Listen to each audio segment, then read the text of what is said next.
जय माता दी, राधे राधे, जय श्री राम। दोस्तों, कैसे आप लोग? रमन्ते योगिनः अस्मिन् सा रामम उच्यते।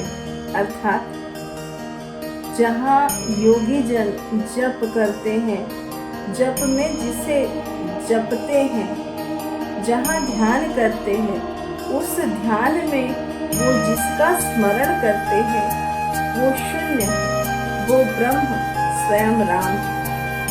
राम कौन है? राम क्यों बोला जाता है उन्हें राम? राम मर्यादा पुरुषोत्तम है, या राजा है, या सीता माँ के पति के रूप में है, या राम लक्ष्मण भरत शत्रुघ्न इनके भाई हैं, या भक्त शिरोमणि हनुमान जी इनके आराध्य हैं, या क्या है? राम कौन है? इतना नाम, इतनी कथाएं, इतना अनंत उनका विस्तार जो कभी अंत नहीं होता। कौन है राम? राम का क्या अर्थ है? क्यों हम राम को ध्याएं? मन में प्रश्न आता है, कौन है ये राम? कई लोग इस राम को बोलते हैं कि तुम्हारे हिंदू लोगों में इतने देवी देवताओं की पूजा होती है, तुम लोग कैसे कर पाओगे? अगर तुमको कुछ हो जाता है तो तुम किसको बुलाओगे? शिव को बुलाओगे, दुर्गा को बुलाओगे, गणपति को बुलाओगे, तुम हनुमान जी को बुलाओगे, तुम राम जी को। इतने सारे देवी देवताओं की तुम पूजा करते हो। अब इन्हें कौन समझाए जो पंच तत्व से बना ये शरीर? इनके अपने आराध्य सिंपल सी चीजें हैं। शक्ति की आराधना, शक्ति की पूजा, इनके अपने आराध्य होते हैं। इनकी पूजन अर्चन से हमारे अंदर जो पॉजिटिविटी आती है, जो वाइब्रेशंस आते हैं। सिंपल एग्जांपल है, आप कोई गाना ही ले लो, आप कोई आपका पसंदीदा सॉन्ग ही ले लो, आप जिस तरीके से उसे कान में लगा के थिरकते हो वाइब्रेशन से, कितना आनंद आता है। शक्ति है ना, वाइब्रेशन की शक्ति है।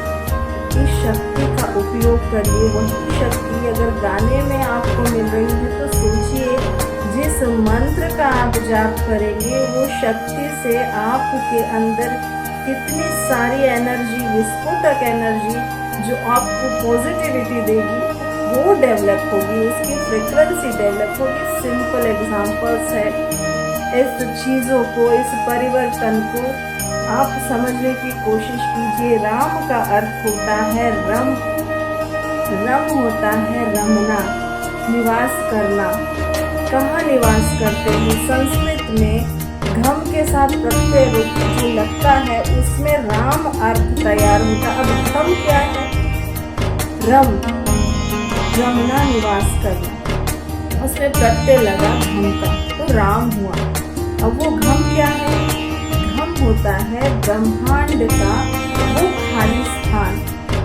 उस खाली स्थान में, ब्रह्मांड में जो शून्य में समाया हुआ है, वो राम है।